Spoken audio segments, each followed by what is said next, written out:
The snow fell in lacy spirals over London's Hyde Park that Christmas Eve, soft enough to blur the world into stillness.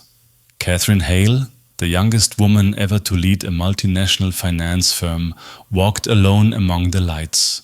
Her breath came out in small white clouds, as if even her success couldn't warm her anymore. She had just left the company's year-end gala, a flawless evening of champagne, applause and empty words. The board had gifted her another engraved crystal award for excellence beyond measure. She had smiled, posed for photos and then escaped into the cold night. At 42, she had everything that others envied: the penthouse near Kensington Gardens, a driver waiting by the curb, a name that moved markets. And yet, as the choir in the distance began Silent Night, all she felt was the dull echo of absence, the kind that no amount of success could drown. She stopped near a carousel glittering with gold bulbs. Children laughed as their wooden horses circled round, scarves trailing behind them. Catherine's hand tightened on her handbag. She remembered being one of those children once, before life had taught her that laughter was a luxury. Then she heard it, a tiny voice, trembling but clear. "Excuse me, ma'am. I don't have a mummy. Could I stay with you? Just for one day?" The words hit her like a bell through the snowfall. She turned. A little girl stood there, no more than 4, her cheeks pink from the cold, a worn red coat buttoned to the chin, a teddy bear dangling from one mittened hand. Her brown eyes shone with a kind of hope that hurt to look at. For a heartbeat, Catherine thought she'd misheard, but the child was real. Small boots half buried in slush, looking up at her as if the question itself might vanish if she blinked. "Just one day," the girl whispered again. "So I know what it feels like to hold a mummy's hand." Behind her, not far, stood a man. Rough jacket, tired eyes, quiet strength. He didn't move, only watched as though guarding a world far more fragile than his own. Catherine's voice, always sharp in boardrooms, softened without her meaning to. "What's your name, sweetheart?" "Grace," the girl said, almost inaudibly. The name felt like a prayer in the cold air. Catherine looked at her gloved hand, then slowly offered it. "It's Christmas," she said. "Maybe we both deserve a little grace today." Grace's tiny hand slipped into hers, warm despite the winter. And as they began to walk beneath the falling snow, Catherine didn't know yet that this single act, one small hand in hers, would unravel every wall she had spent a lifetime building. London never really slept, not even under the hush of December snow. Yet inside her glass-walled office on the 34th floor, Catherine Hale often felt like she was watching life from the outside. In the world's eyes, she was a story of triumph, a working-class girl from Manchester who'd risen through Oxford, conquered finance and built an empire before most of her classmates had paid off their student loans. Her face had graced business magazines, sharp cheekbones, immaculate posture, eyes that could silence a boardroom. But no one saw what came after the camera stopped flashing. No one saw her return to an empty penthouse, to rooms so spotless they echoed. The city stretched beneath her balcony, glittering, restless, anonymous. Somewhere down there, laughter spilled from pubs. Children pressed their faces to toy shop windows. Couples hurried home with mistletoe in their bags. And Catherine, champagne flute still in hand, found herself wondering when success had begun to feel like exile. She had grown up without much. The daughter of a nurse who worked double shifts and a father who vanished before she could remember his voice. From the age of 10, Catherine had promised herself she would never need anyone. That vow had built her empire brick by brick, meeting after meeting, but it had also sealed her heart behind glass. And now, here was Grace, a child she had never met, with no mother, asking for something Catherine had spent her whole life denying: tenderness. That night, after their brief walk through Hyde Park, she couldn't stop thinking about her. She had offered to buy her hot chocolate to make sure her father, or whoever the quiet man was, had a warm place to go. He declined politely, his tone calm, measured. "Thank you, ma'am," he had said. "We'll be fine." Yet something about his eyes had stayed with her. A quiet steadiness, as if he'd weathered storms without ever asking for pity. Now, sitting at her desk, Catherine looked at the framed award from the board. For excellence beyond measure. It caught the glow of the city lights, its reflection cold against the window. Excellence. Beyond measure. And yet, for all her triumph, she'd never once heard anyone say she was kind. Downstairs, she had a driver waiting, but she dismissed him. Instead, she walked home alone through the silent streets, her heels tapping softly against the cobblestones. She passed an old bakery. Still open, its window fogged from warmth inside. A father and daughter laughed over gingerbread shapes. The little girl had flour on her nose. Catherine stood outside for a moment too long, then turned away before the ache in her chest could deepen. At home, she loosened her scarf, looked out at the city lights, and whispered a name into the empty room. Grace. She didn't know yet why that single word felt heavier than any decision she'd ever made in her life. The holidays faded the way snow melts on city roofs, slowly, then all at once. London had resumed its familiar rhythm of deadlines and grey skies. Catherine returned to her office, the decorations already packed away by assistants who spoke in hushed tones around her, as if success demanded silence. She told herself that the encounter in the park was a passing moment, a sentimental flicker born of Christmas and cold air. But every evening, when she passed the same square on her way home, she half expected to see that red coat again. And one afternoon, she did. It was near the market stalls behind Covent Garden. The wind was sharp, scattering bits of wrapping paper through the street. Catherine had stopped to buy coffee when she saw the familiar figure across the road, a man carrying a small girl on his shoulders. Grace. Her laugh, light as bells, drifted through the noise of the crowd.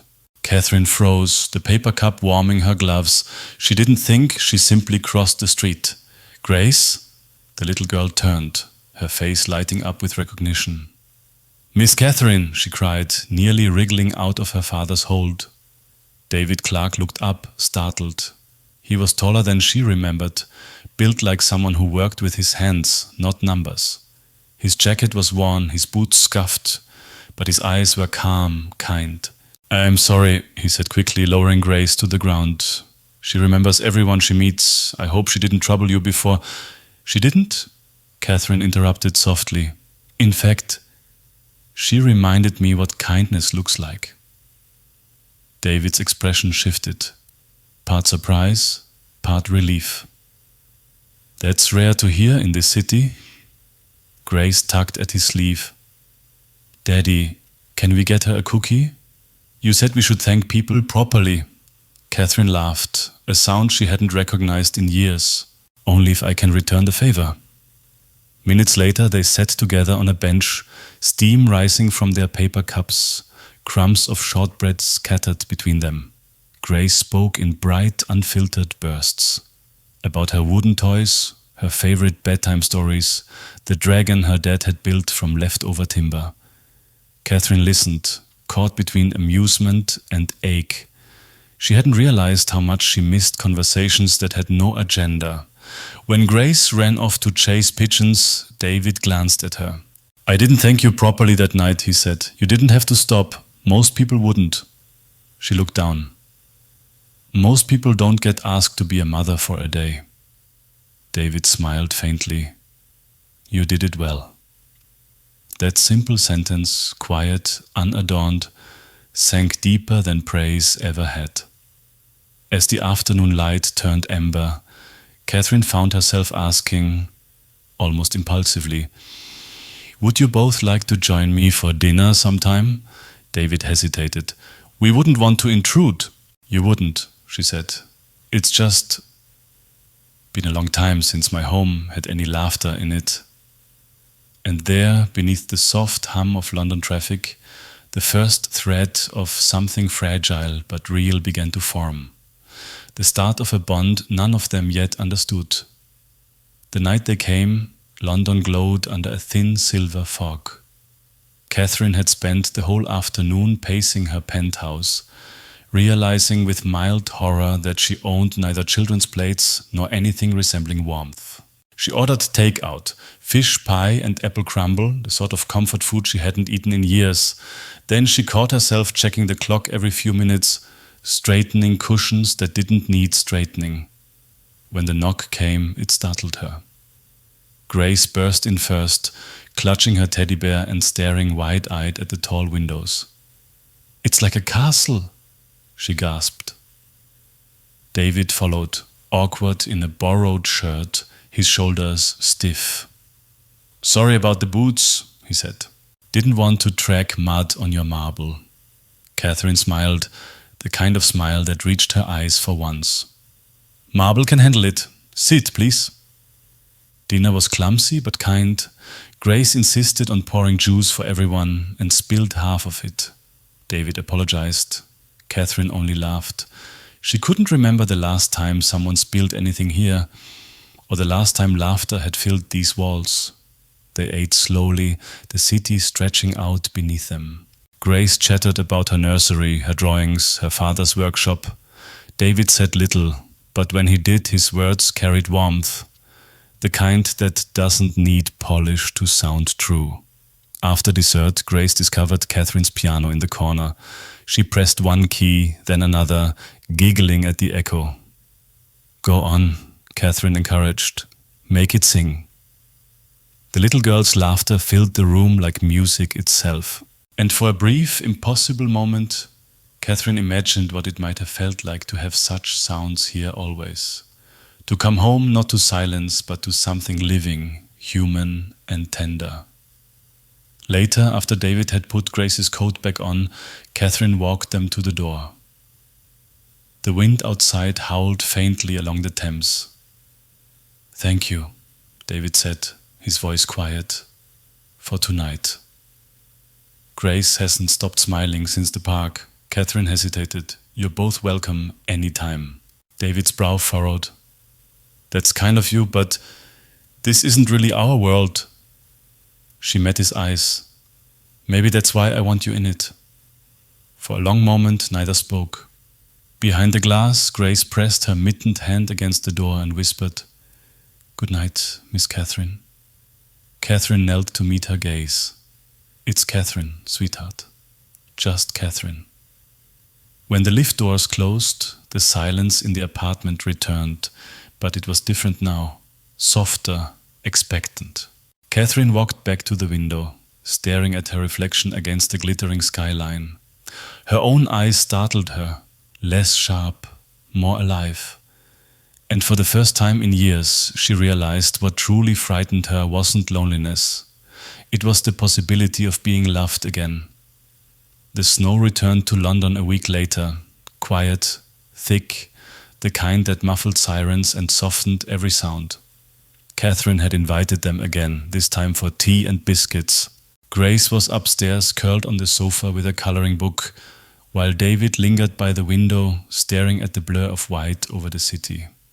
Something about the stillness pressed on them both. Catherine poured the tea, her hands steady but her chest tight. There was a question that had haunted her since their first meeting, one she'd never dared to ask. "David," she began softly. "Grace." "She isn't your daughter, is she?" He looked down, the faintest tremor in his breath. Then, after a pause, he nodded. "No," he said. "Not by blood." Catherine waited, her pulse quickening. He took a slow sip of tea before continuing. His voice was steady, almost too steady, the way people speak when the truth has already broken them once. "She was left outside my workshop one winter night, just a baby, wrapped in an old blanket with nothing but a note that said, 'Please don't hate her.'" He smiled faintly, though it never reached his eyes. I didn't even know how to hold her at first. I was just a carpenter. No family, no clue. But she looked at me with those eyes, and I couldn't walk away. Catherine's throat tightened. You raised her alone? I tried, he said simply.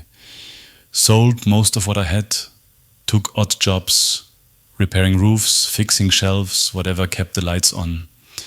It wasn't much, but she never lacked love. He looked up then, meeting her gaze. I don't know who her mother was.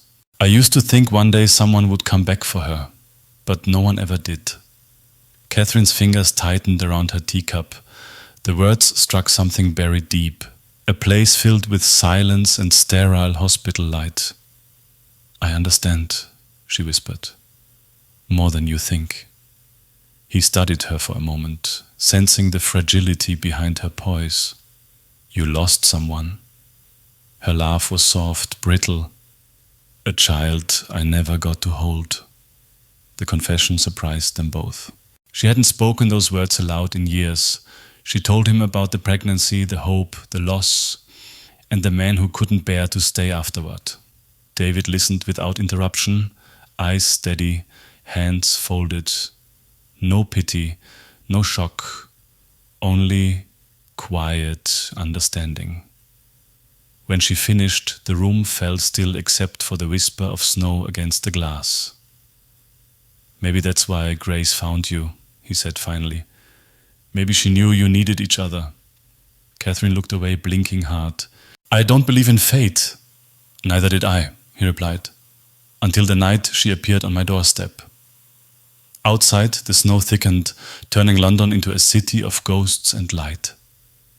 And inside that room, two people who had spent years surviving alone began, without meaning to heal each other's scars, word by word, silence by silence.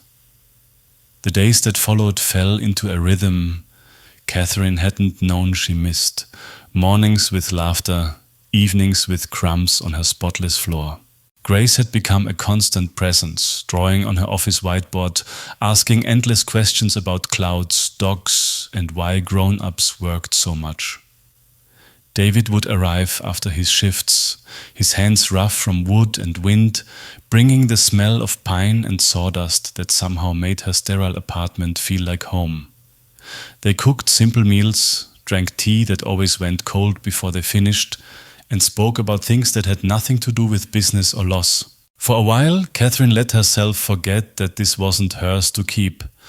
But one Saturday afternoon, as they picnicked in St. James's Park, Grace lay against her lap, half asleep, her fingers tangled around Catherine's. The world felt still, too still. David sat nearby, quietly carving a small wooden bird for her. It was all so tender, so ordinary that it frightened her. Then Grace stirred, her voice drowsy. "Mommy, Catherine, can I stay with you forever?" The word "mommy" pierced the air like a bell. David's knife stilled mid-carve. Catherine's breath caught. She smiled, or tried to. "Sweetheart, you already have a wonderful daddy." "But I can have two," Grace said simply. "One who fixes things and one who makes the house smell like cake." David's eyes met hers. There was no accusation there, only quiet pain. Catherine's heart twisted. She wanted to answer, to say yes forever, but something inside her recoiled. That single word, forever, was a promise she didn't know how to keep. That night, when the city lights blurred outside her window, she sat alone, unable to shake the feeling that she had crossed an invisible line. What if she was stealing a piece of the only family Grace had? What if she was borrowing warmth she could never return? The next day, she cancelled dinner. Then another. Her texts grew shorter. Eventually, she stopped replying. David didn't push. He'd seen that fear before. The kind that lives in people who've lost too much to risk again. But Grace didn't understand. Every evening she asked, "Daddy, when will Catherine come?" "Maybe tomorrow," he'd say softly. But tomorrow came and went, and Catherine stayed silent. Weeks passed. London thawed into rain. The small bird David had carved sat untouched on her desk.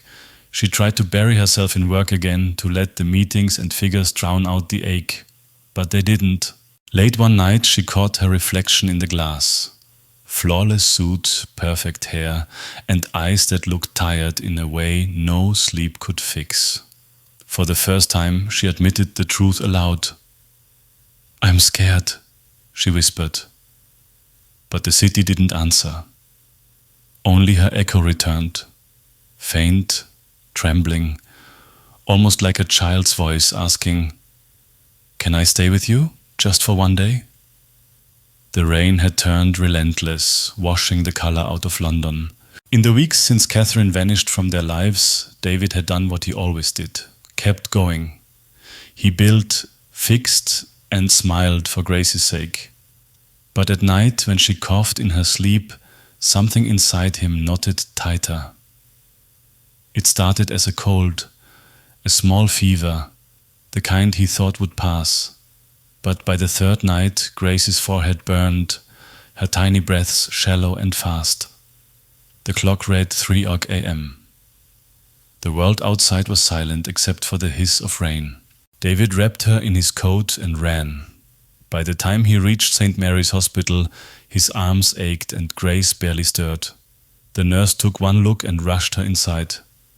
High fever, possibly pneumonia, the words blurred in his ears. He sat in the waiting area, soaked through, gripping her small teddy bear like a talisman. For the first time since the night he'd found her, he felt helpless. And somewhere across the city, Catherine Hale was awake. She sat at her dining table, laptop open, unread messages blinking on the screen. The silence in her flat was unbearable, until the phone rang. "Miss Hale?" The voice was faint, uncertain. "It's David Clark. I'm sorry to call, but Grace, she's in hospital." She didn't remember putting on her coat, didn't remember the elevator or the streets, only the moment she pushed through the ward doors and saw him there, hunched, drenched, eyes hollow from fear. David looked up. He didn't say a word. He didn't need to. Catherine crossed the room and went straight to Grace's bedside. The little girl lay pale against the white sheets, an oxygen tube at her nose, the teddy tucked beside her. Catherine's hands trembled as she brushed damp hair from her forehead. "Hey, my brave girl," she whispered. "It's me. Catherine's here." Grace stirred, eyes fluttering open. "You came," she breathed. "I am sorry I ever left," Catherine said, voice breaking. "See, you asked me to stay for one day, and I ran away from the best thing that ever found me." Behind her, David stood silently, his expression softening with each word. Catherine didn't move from that chair the entire night. She read to Grace in a low voice, fairy tales she half remembered, songs she hadn't sung since childhood. And as dawn slipped through the blinds, Grace's breathing steadied, color returning to her cheeks. When the doctor finally said, "She's out of danger," Catherine felt her knees weaken. She turned to David, eyes wet. "I thought I was protecting myself," she whispered. "But all I did was hide from love." David reached for her hand, the same quiet steadiness that had carried them through before. "Then don't hide anymore," he said simply. For the first time in years, Catherine nodded without hesitation. And somewhere between exhaustion and relief, she realized that fear had never been her enemy. It had only been waiting to be replaced by love. Winter loosened its grip, and with it something in Catherine's heart finally thawed. A few months after the hospital night, she found herself in a small cottage in the Cotswolds, far from the glass towers of London, surrounded by fields that breathed in quiet rhythm. The air smelled of rain and sawdust. David's laughter mixed with the sound of Grace chasing a chicken across the yard. Catherine stood by the kitchen window, flour dust on her sleeve, hair tied up in the careless way she'd once sworn she'd never wear. The table behind her was cluttered. Crayons, wooden toys, half-finished tea, signs of a life that was gloriously imperfect. When David came in carrying Grace on his shoulders, she caught herself smiling without even trying. "Your office board won't recognize you now," he teased. "I hope not," she replied, brushing flour from his shirt. "I finally retired from saving companies that don't need saving." They laughed. The kind of quiet laughter that belonged to people who'd survived storms and learned to live softly again. In the evenings, after Grace had fallen asleep, they would sit by the fireplace. Catherine often wrote in a small leather notebook, the first thing she'd done just for herself in years. At the top of the first page, she'd written, "One day can change a life." The phrase had become their motto, and soon the name of the small foundation they started together. It offered meals, shelter and help to single parents who'd lost their footing, a way of passing on the kindness that had once found them in the snow.